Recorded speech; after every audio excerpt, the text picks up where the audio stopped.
case.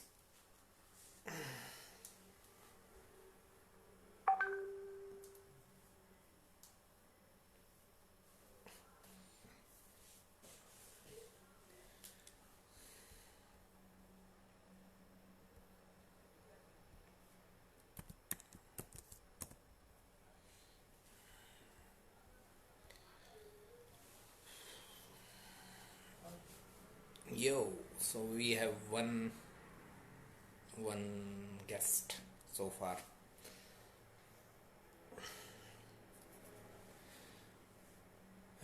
Please let me know if I am visible, audible, so that we can start.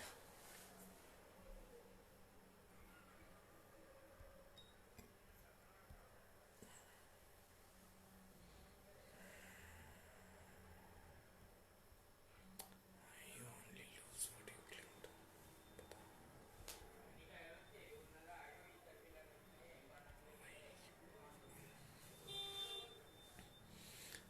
Good morning, how are you?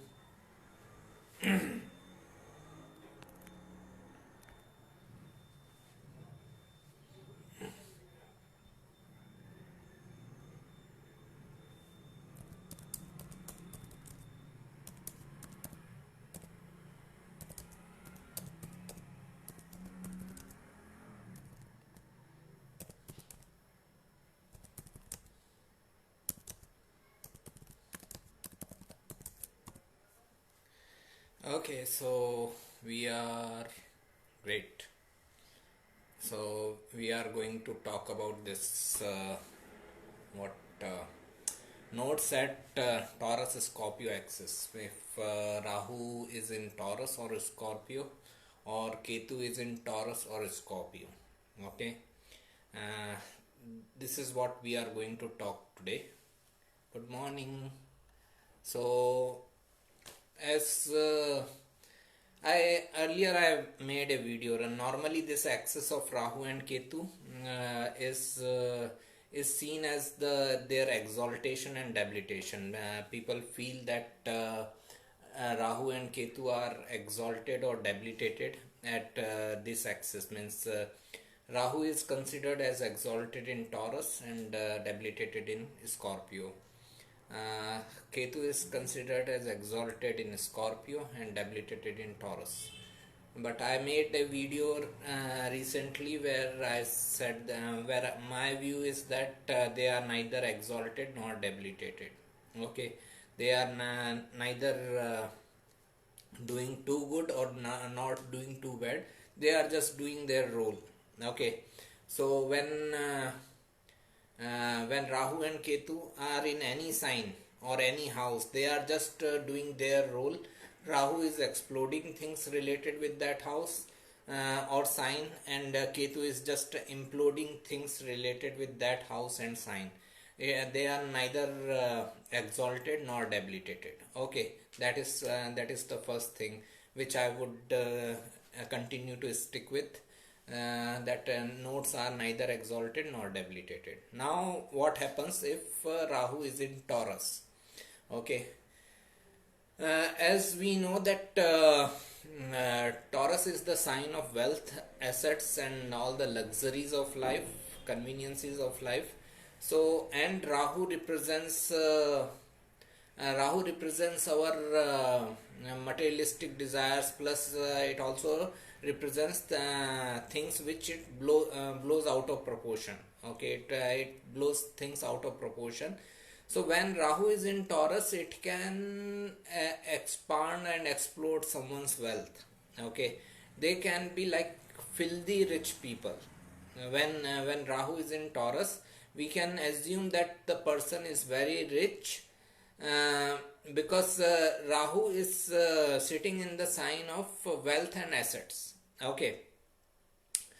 Now it is important to see where the this house is falling, where Taurus is there, and where the house lord is sitting, means Venus. Okay, so if Rahu is in Taurus in fifth house, let's say just an example, Rahu is in Taurus in fifth house, then it shows that the person's best wealth is coming through fifth house related matters.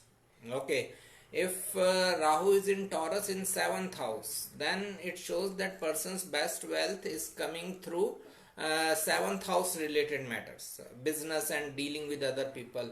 If Rahu is in ninth house Taurus, then person's best wealth is coming through higher education and learning and teaching and guiding people. Okay, so first thing, the main result is that Rahu is going to explode someone's wealth. Okay, he will get lot of wealth, but from where he will get is seen from the house where Taurus is falling in your chart.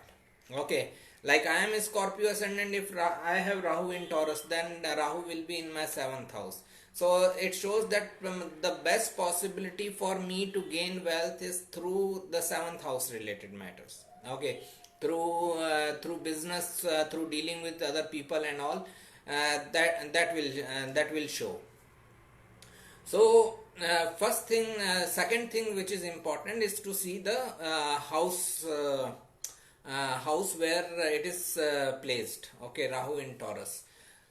Then the most important thing is the position of the Venus, because Taurus is ruled by Venus, so position of the sign lord is important. Wherever sign lord is placed, that also gives an indication about the kind of wealth. Okay, because Venus also represents wealth, kind of wealth, or the direction in or the kind of events or actions by which you can get your wealth. Plus it also represents whether that wealth will be coming from like genuine sources, the moral sources, or immoral sources. Okay, it's like if Venus is in Virgo, let's say, okay, it is debilitated, so such a person may not be too much worried about even cheating others for wealth. Okay, even deceiving others for his wealth. Okay, so the exaltation and debilitation of planets also represent this thing, the moral, the high moral value which planets represent. Like a exalted Venus person may not like to cheat others for getting the wealth, but debilitated Venus person can cheat. Okay, I'm just saying that can cheat. I'm not saying that everyone who has debilitated Venus is like a cheater or something like that. I'm just saying that he can cheat. Okay, so the important thing is that Rahu is in Taurus, so it is expanding wealth of the person. It will expand from the house related things, means wherever the Taurus sign is falling in your chart, those house related things will generate wealth for you. Okay, like if someone has Rahu in Taurus in fourth house, then the wealth can come through mother or through this real estate matters and home land related matters. These things can give you the results, can give you the wealth. But then it depends, also depends on the Venus position, the Taurus lord. Okay, if Taurus lord is in a good position, then it shows not only a good amount of wealth, but also good source of wealth, good way of genuine way of earning wealth. Okay, if Venus is in bad dignity, then it can show someone like even cheating and doing some fraud and all that, and getting his wealth. Okay, but at the same time, as Rahu represents malefic energy, it is basically a malefic planet, and Taurus is the sign of wealth. It also shows, whenever Rahu is in Taurus, it also shows that person will not be able to save his wealth. He may get lot of wealth, but his expenses will be equally high. Okay, so it may be very difficult for this person to save his wealth. So he may need to find out ways how he can save, how he can invest in different schemes and then make his wealth. So the first thing is that the Rahu in Taurus is going to increase wealth, explode wealth.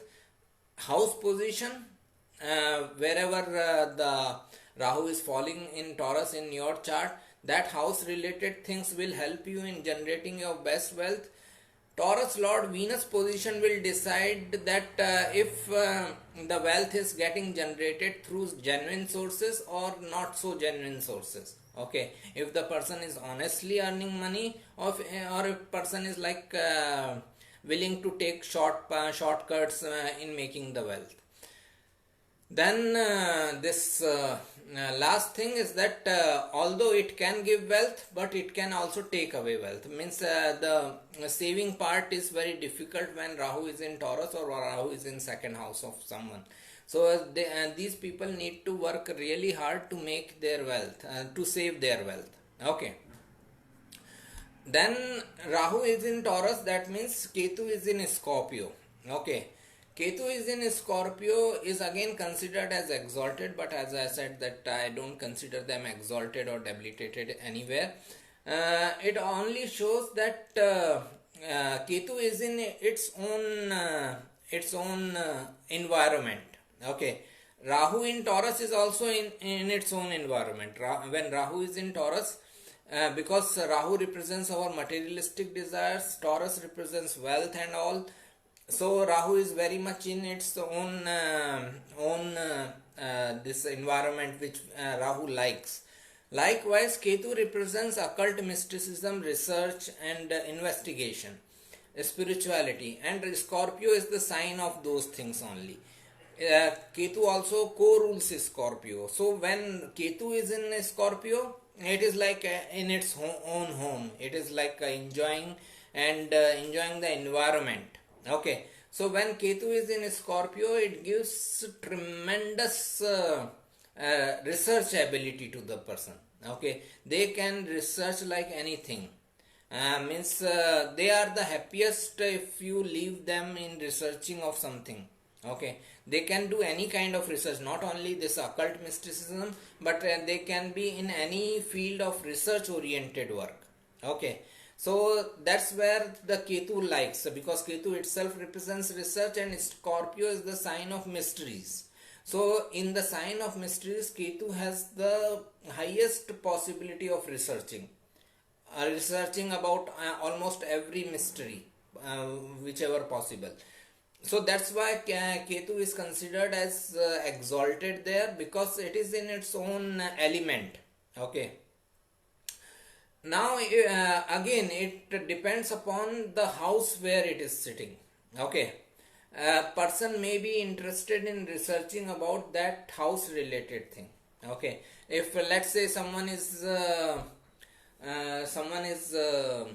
Sagittarius ascendant, Ketu is falling into 12th house Scorpio, so they may be interested in researching about spiritual matters. They may be interested in researching about some medical, as it is the house of hospitals also. Okay, so they can be in medical field type of research and all.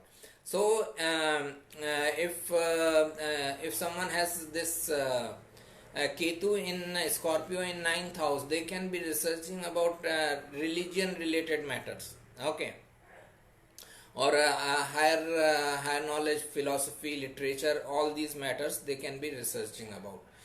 But again, it also depends upon the position and dignity of Mars. Okay, because Mars co-rules Scorpio. Mars dignity will decide whether that research is going in right direction or wrong direction. Person is researching about correct thing or not so correct thing. One person can also research about the crimes and criminals. Okay, how to commit a crime, that is also a research, right? But it is not a benefic research. It is not a good research to do. Okay, so Mars dignity will decide whether that research is going in right direction or in wrong direction. Okay, so that is also very important. So again, Ketu in Scorpio can give lots of ability to the person to research things. The research will be in the area of life where the Scorpio is falling in your chart. person will love to research about those things. Okay, like if someone has a Ketu in Scorpio and second house, he will research about wealth related matters. Okay, or he will research about his family lineage. Okay, that also can be one of the interest. If Ketu is in Scorpio in 8th house, then it is all about occult and also life and death matters. So he can be interested in reincarnation theory and all those. But again, it also depends upon the Mars position. If Mars is very well dignified, it is well placed, then it shows that person's research is in good direction, it is in positive direction, and he will utilize it for the common good of all. Okay, but if Mars is like debilitated or it is in enemy sign, then person can research about wrong things also. Okay, wrong means which are not socially acceptable. Okay, so this is the thing. Now a reverse situation when Ketu is in Taurus and Rahu is in Scorpio. Okay, Ketu in Taurus, as we discussed, Ketu represents research and investigation. Taurus is the sign of wealth. Ketu in Taurus, people are very good at wealth related research. Okay, they can be seen in financial field, stock markets, and all the share market related funds, investments. This is their area. Okay, they can be excellent in research related with wealth. Plus they can be very good at research related with all these software related things, computers, computer science and software and all, because softwares, apps, and they are also represented by Venus, which is ruler of Taurus sign.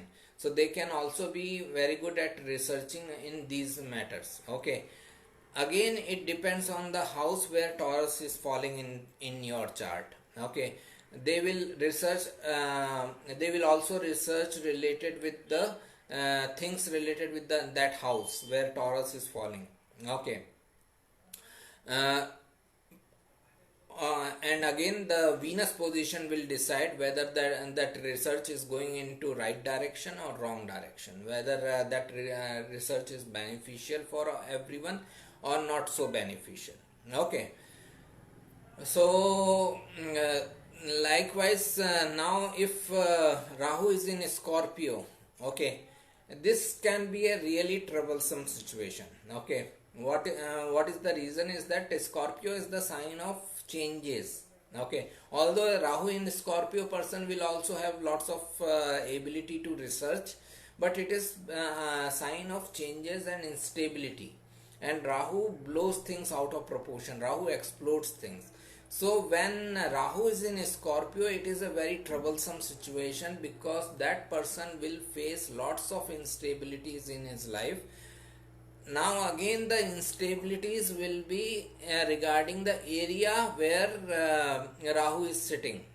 Okay, regarding the area where regarding the house where Rahu is sitting in your chart, like for a Aquarius ascendant person, Rahu is in Scorpio in 10th house. Okay, this person can have lots of difficulties with father, or he can have lots of difficulties with working under other authority, bosses and all that.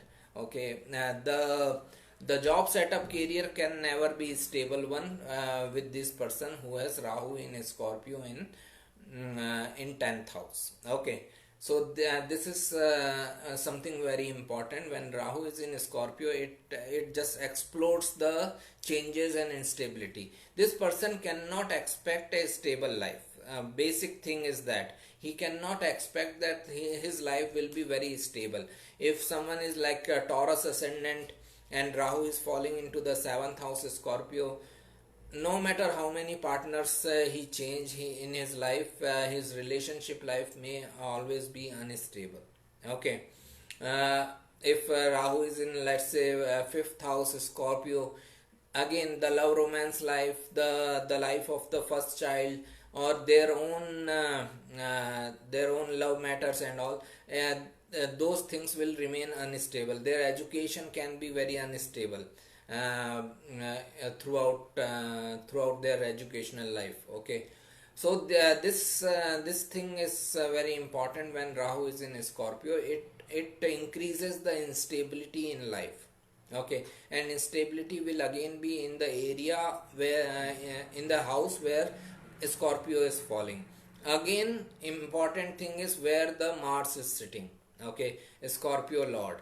If Mars is dignified, Mars is strongly placed, it shows that person will be able to come out of that instability. He will have courage and willpower to come out of that instability and gain out of it. Okay, and make some gains out of it. But if Mars is in debilitated or in enemy sign, then it becomes much more difficult for person to make some genuine gains out of it. Okay, he can still make gains, but those gains may not be like genuine or moral ones. Okay, so this is the thing with notes at this second and sorry notes at Taurus and Scorpio axis. Again, the few things we need to remember, that first of all, Rahu will explode things, Ketu will implode things. Okay, Rahu will enhance the result, Ketu will make person think in research about that thing internally. Then the events will happen in the house where Rahu or Ketu are placed in these signs. Okay, those house related things will be impacted. Finally, the most important is the dignity of the this Venus and Mars.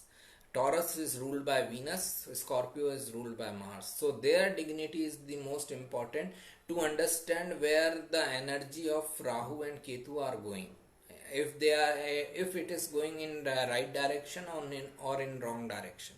If they are making the money through genuine means, genuine sources, or they are just cheating people and making the money. Okay, so this is very important with these three things are very important with this position. Let's see if there is any question. In 10th house, which planet in 10th house? Rahu in 10th house in Taurus, or Ketu in 10th house in Taurus? Please explain it, then I will be able to help you. Okay, Rahu in 11th in Taurus, but its Lord Venus is in Scorpio. That's why I am living the life of misery and fighting for survival. Okay, Rahu is in 11th house in Taurus. Okay, Venus is in Scorpio. Means you are Cancer ascendant.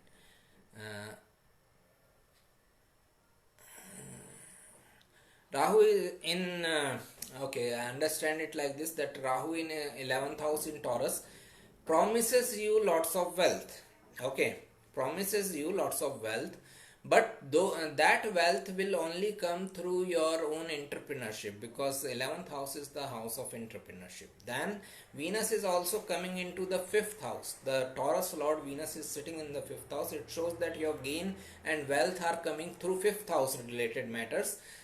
So you need to do something related with your 5th house, your creativity, your education. Yeah, you need to serve people through your education and creativity. Then you will not be leading this life of misery and fighting for survival. Okay.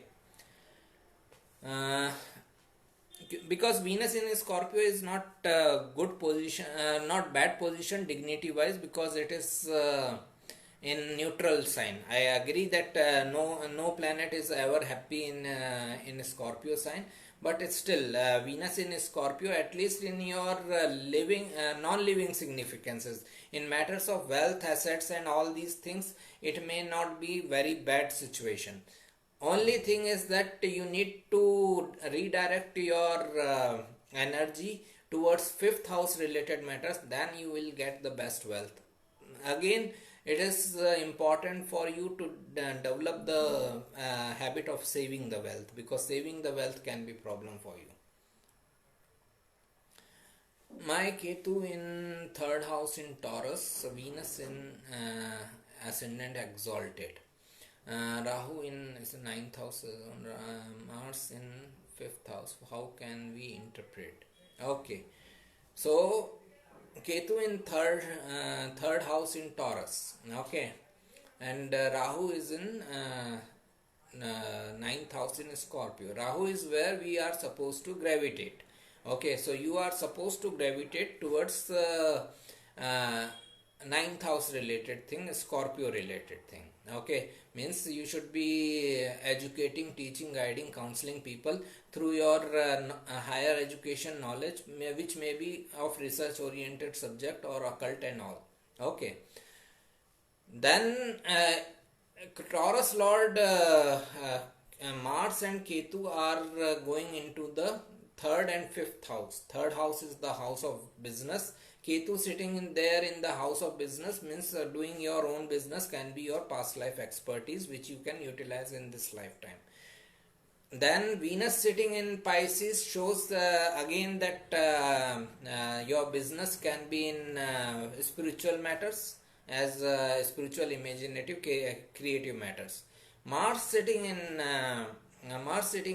fifth house, Cancer, is very troublesome situation for the matters of your love romance. Okay, it is very troublesome one, but for the matters of non-living significances like education, creativity and all, it can still give you good results if you put your best effort. Okay, so basically you understand one thing. What is happening is that ninth lord is coming into the fifth house. These two houses are not in favor of working under others. Okay, the 10th house. Okay, one is 12th from the 10th and other is 9th and 8th from the 10th.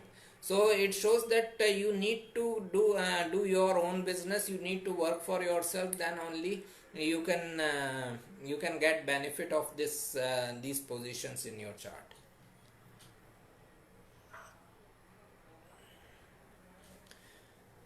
Mercury in sixth house in mean ascendant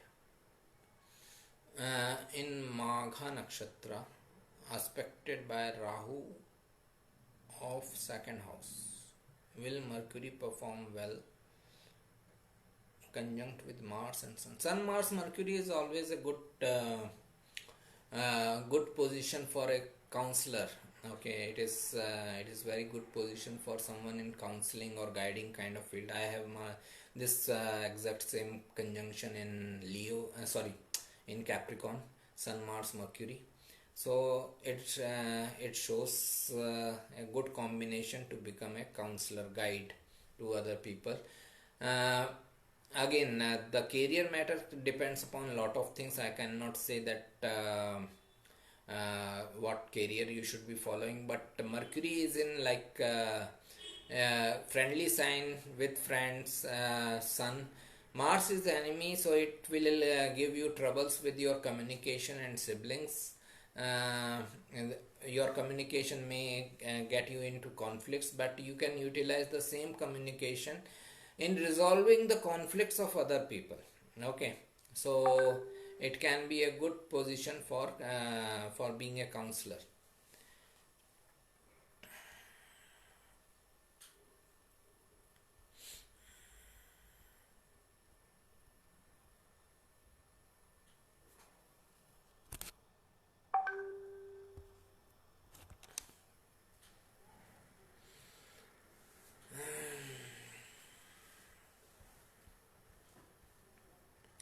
Any further question?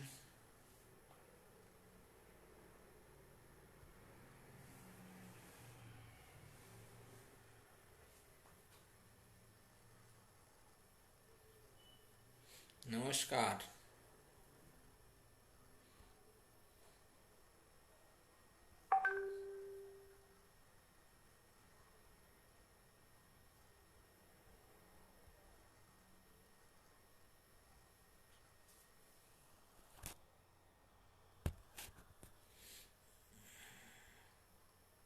Happy Makar Sankranti. Wish you the same. Okay. There was one question related with Rahu in the 10th house. Rahu in the 10th house, I give you the generic meaning of Rahu in the 10th house. It means that person is supposed to get fame. Okay, in this life he should work towards getting fame and recognition. Okay. uh, Plus it shows difficulties while working under others authority. That means he is supposed to work for himself. Okay, so that is the main thing with Rahu in the 10th house. I have Rahu in the 10th house and I had problems with the authorities throughout my life. Okay. Yeah, it is even now, means even if someone applies for consultation and tries to be authoritative, then I don't like it. Okay.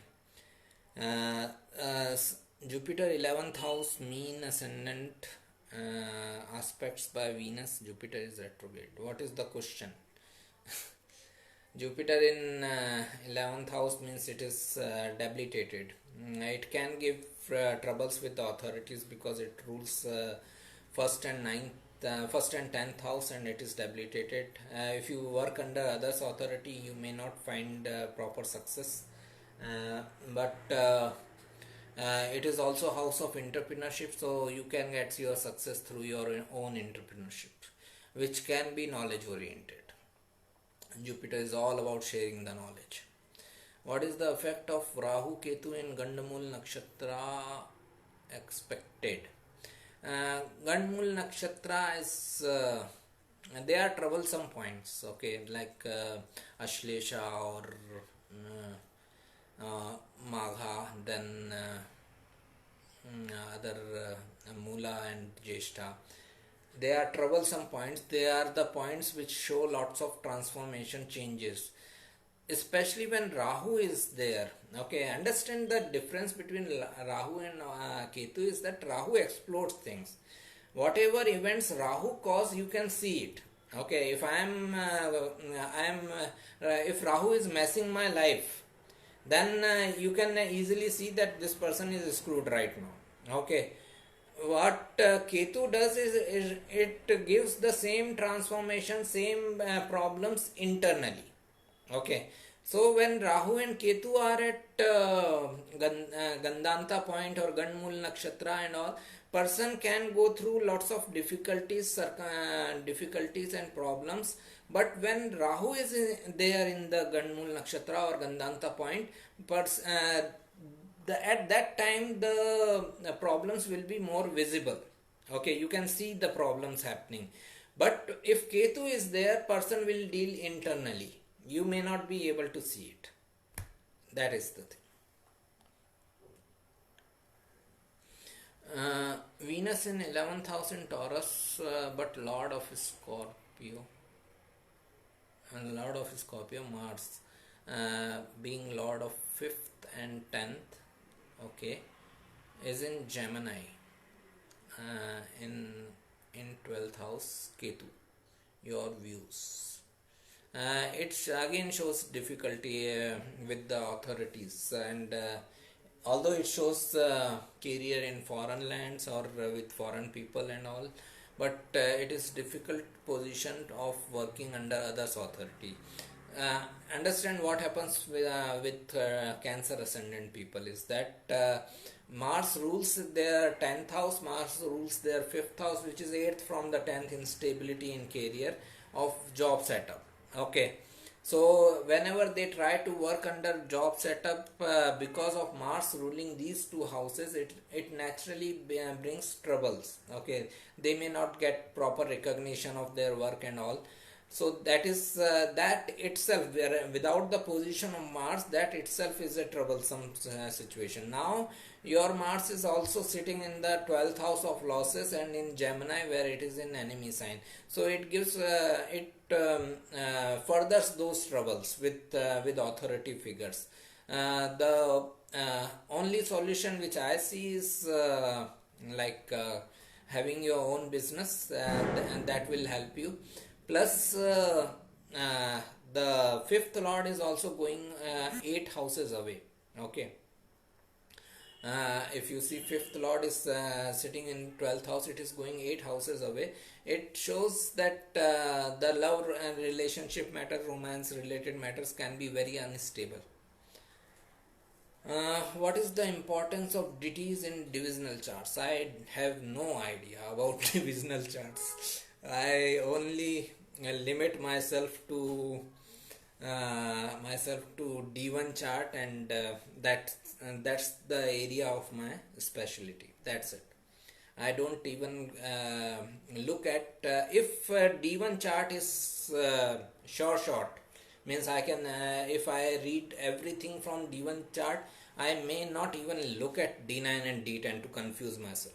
Okay, so I only look at divisional charts when D1 is not clear, which rarely happens. Okay, so I have no idea about the deities, and I have no idea about the divisional charts. Okay, for me only deity is the god. Everything is universe, right?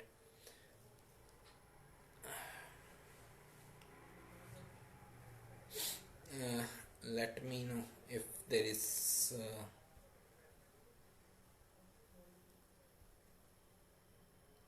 any further question.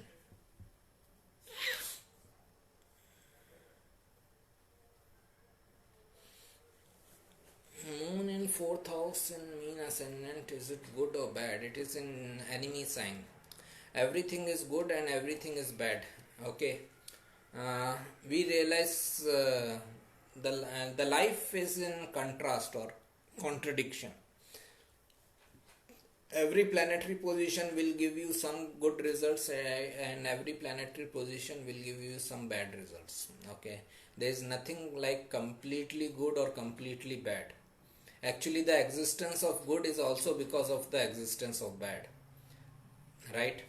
So the first thing is that moon in fourth house Gemini shows connection with the mother.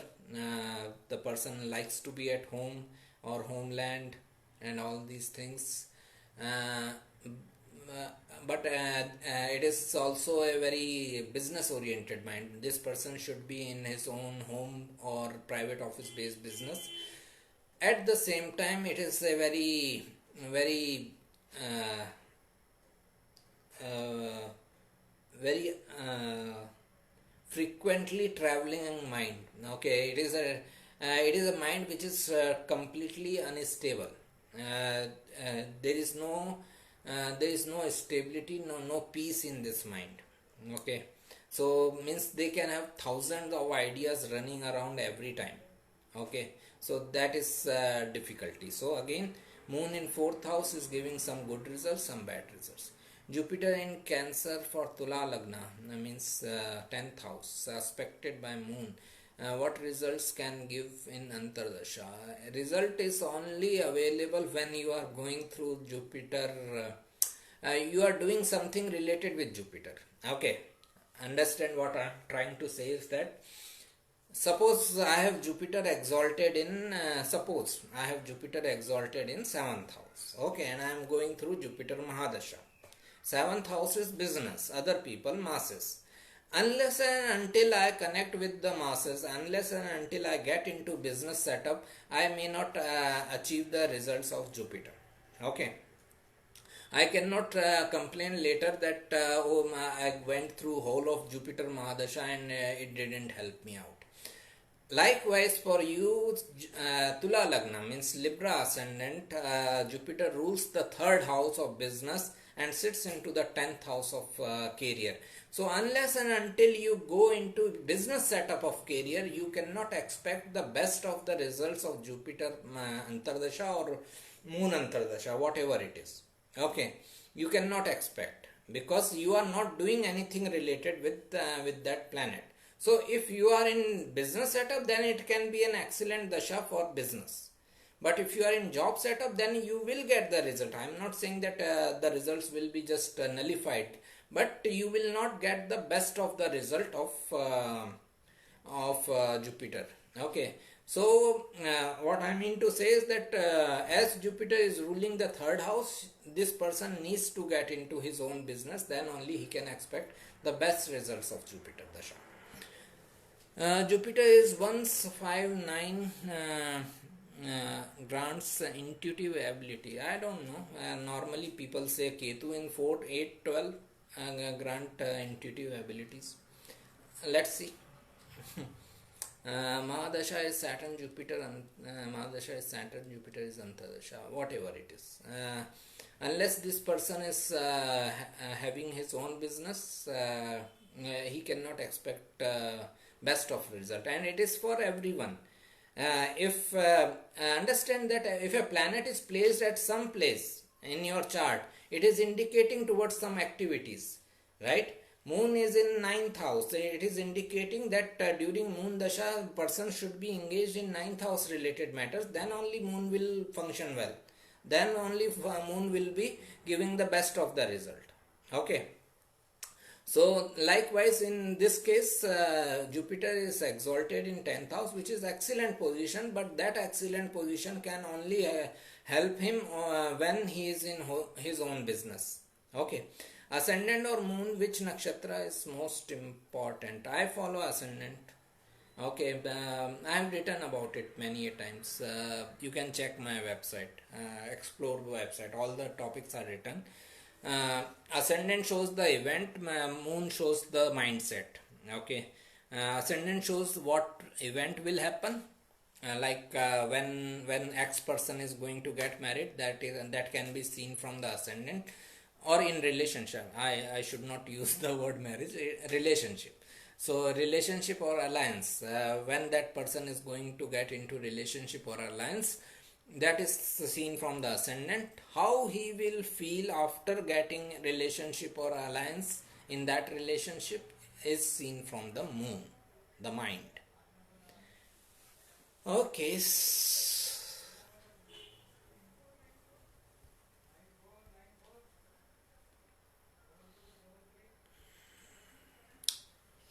I think we are done. Okay.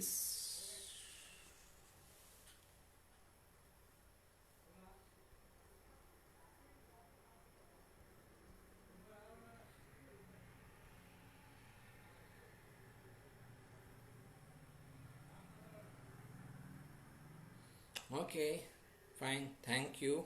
Thanks for your time. Bye. Let's meet next week with Gemini Sagittarius axis of nodes.